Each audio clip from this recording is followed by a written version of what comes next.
episode, we are asking the question that I'm sure you ladies have heard so many times in your professional careers. How do I lose weight quickly? Dr. Bentz, let me start with you. You are the founder of Red Mountain Weight Loss. You have helped successfully people through this journey for 30 years. Is it possible to lose weight quickly? Well, that's interesting, Carrie. That's one of the things that can be very frustrating because everybody wants to lose weight fast. And in my experience of doing this, it's never fast enough.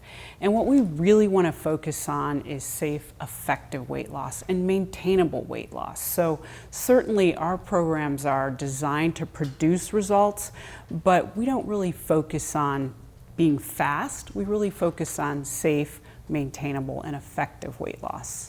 How do you keep people in the game though, mentally? Because if you are wanting to lose weight, be it 10 pounds or 30 pounds, and you don't see some results, a lot of people get discouraged, and that's difficult. Well, and that's why our programs are designed to produce results. They're very strategic. When you are in the active weight loss phase, most patients are seeing at least 2 pounds a week, and some patients may see between 3 and 5 pounds per week.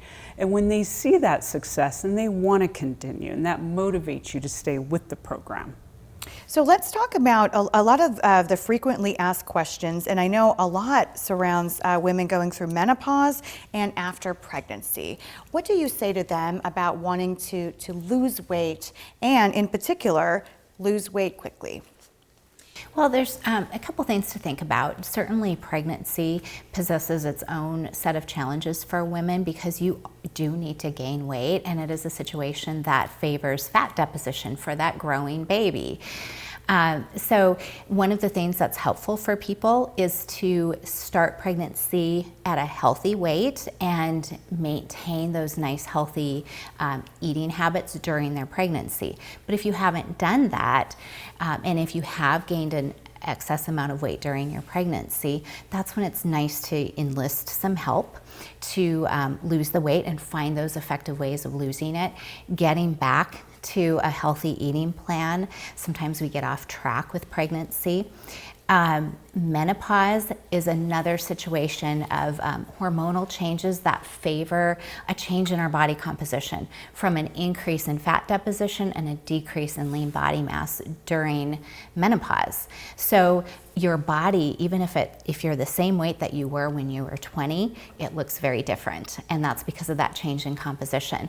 So we need to learn what we can do to increase our metabolically active muscle, how we can increase activity and improve our hormonal function, including the ovarian hormones as well as adrenal gland hormones. What if you have a thyroid problem?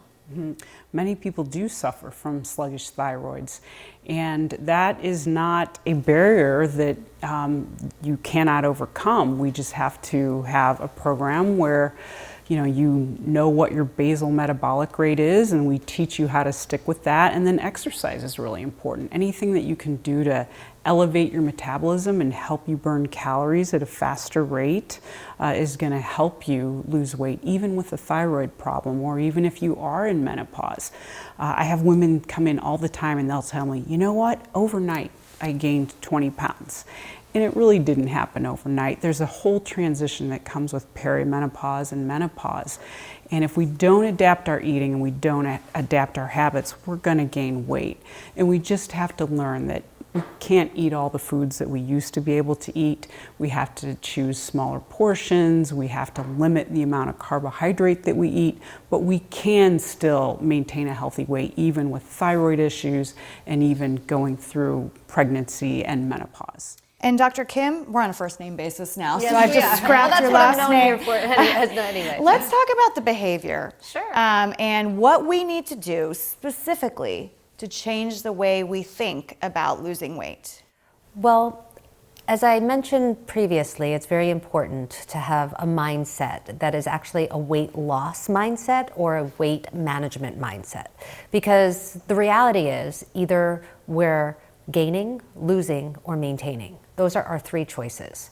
And we just have to choose what it is that we are ready for. So we have to be ready, we have to be willing, and we have to know how. So many of us have tried the keto or tried these plans, and although they may work short term, if we don't change our mindset, we're not going to be able to sustain it.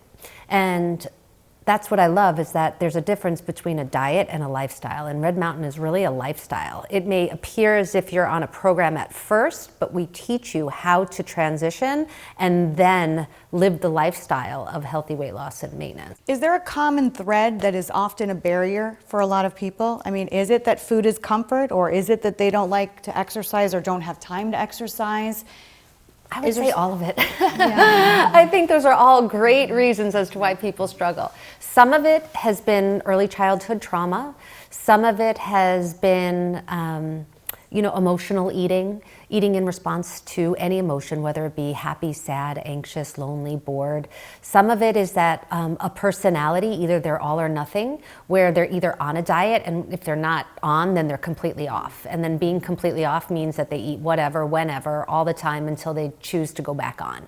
And so what I like to teach people with that particular type of personality is that they will never be successful long term. So it's not all, it's not nothing, but we have to learn how to have some, and some is the goal. And I believe that's what we do here at Red Mountain. And Dr. Benz, you have talked openly about the fact that early on you struggled with childhood obesity.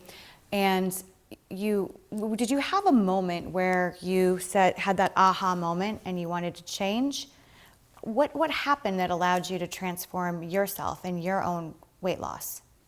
You know, I think there are a lot of transformative moments, and one of the things Dr. Kim said is really childhood trauma. It can be as simple as a kid in the schoolyard or a family member calling you a name, and things like that can be so instrumental in your development. And so I think for me I turned 12 or 13 or 14 and wanted to get a new pair of jeans, and all the girls had the fashionable jeans, and my mom took me to the chubby sizes. And I think it was then that I really realized, this is not who I want to be. So I started to read nutrition books. I started to learn everything I could. I actually went to college and got my degree in nutrition. And I decided that this is really important, and not only for me, but I wanted to help other people overcome their issues with being overweight. What has that done for you in your life?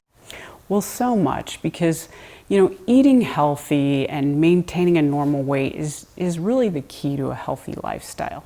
So when you feel good and when you're healthy, it actually influences every other area of your life. So I believe it to be one of the most important things a person can do for themselves. When we're talking about, in particular with this episode, how do I lose weight quickly? And for women, and you guys treat both men and women, however, when talking about menopause or recovering from pregnancy, not recovering from, but weight gain. In my case, I got twins, so it was a bit of a recovery. But women can be very hard on themselves. So do you try to tell them, give yourself a little grace, and then let's get to work? Take me through that. Parenting is a really difficult thing, and I see women that we're really good at being guilty and taking that on. We don't want to give ourselves permission to take care of ourselves, because we think that takes away from our children. But it's actually just the opposite, because if we take care of ourselves, we are better to take care of other people, and we're a role model for children. Children learn their eating habits, their exercise habits, their lifestyle habits from us. So I tell women, in particular women, because I see so many, you need to give yourself permission. You need to give yourself permission to spend time taking care of yourself. And that it's not selfish. Exactly. Because I hear that all the time too, Yes. that, they believe that if they put themselves first or make themselves a priority long term, that that's actually selfish. And they've been conditioned to believe that it's bad to be selfish. And so it's a lot of cognitive restructuring, retraining your brain to think that it's okay to put myself first, make myself a priority, and then, carve out time to eat healthy, and then others will benefit. What would you say for people who are watching? What is your advice? Can I lose my weight, and can I do it relatively quickly? Is it possible? I would say yes, absolutely. I think that in order to be successful, they need to believe that it's possible and that they're capable. If they say that I can do it this time is different, I'm trying a different program, it's medically supervised, it's in phases, they'll teach me how to reintroduce that food, they'll teach me how to eat mindfully so that I'm not eating mindlessly, I'll change my relationship so that I don't have to emotionally eat anymore, I'll learn other tools and skills in order to self-soothe without food. They will get everything that they need that they may have not gotten before, which is why they were unsuccessful. So they absolutely can. And again, I want to put it out there that it's not easy. Just because we have all this information and we practice it ourselves doesn't necessarily mean it's easy. It's just possible. And a lot of people suffer from trauma, and a lot of people Absolutely. don't even realize. I mean, I was reading some articles about walking through the pandemic, and that people will find out later that they have tremendous PTSD. And so the trauma is something that's a big part of the Absolutely. equation. And it's extremely comorbid with eating disorders, not necessarily just weight gain or obesity. It's eating disorders in general, whether it's anorexia, bulimia, binge eating disorder, and not otherwise specified, which means it doesn't necessarily fit into one of those criteria. But it's highly comorbid with trauma. And so many of us walk around with hidden traumas that we've either never dealt with, talked about, or sought help for, that actually fuel the way we behave and the way we feel and the way we eat in particular.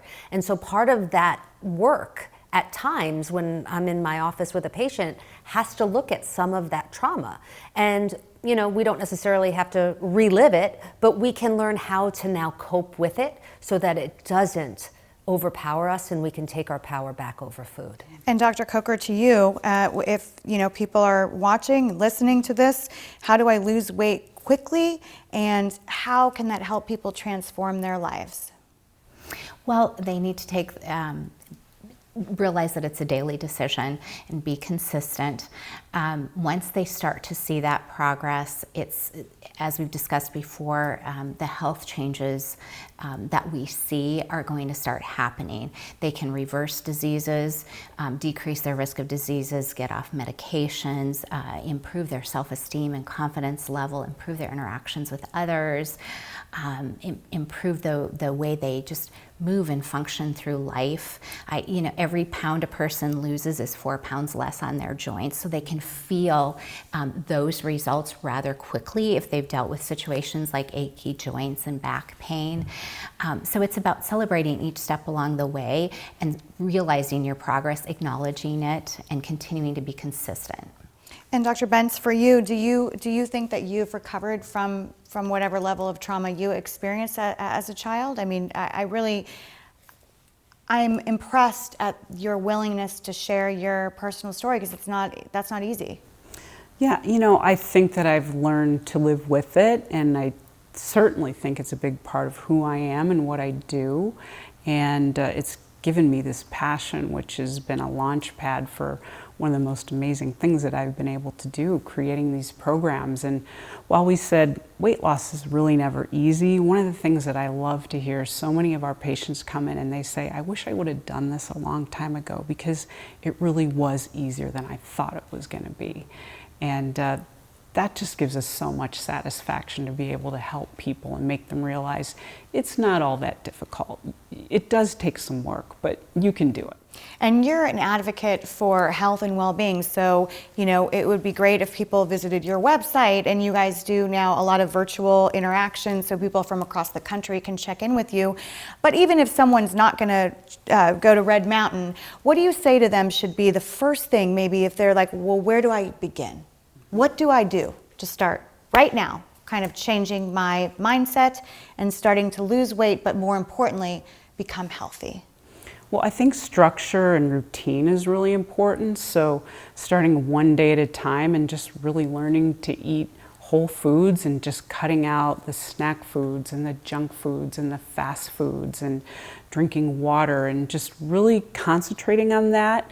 And then, honestly, you have to learn how to tune out the noise. There's so many competing voices out there telling you what to eat, what kind of program. And if you're really confused and you're really struggling, you probably really should seek help from a physician that specializes in weight loss, somebody that can help you sort through those things and develop a program that you're going to be successful with.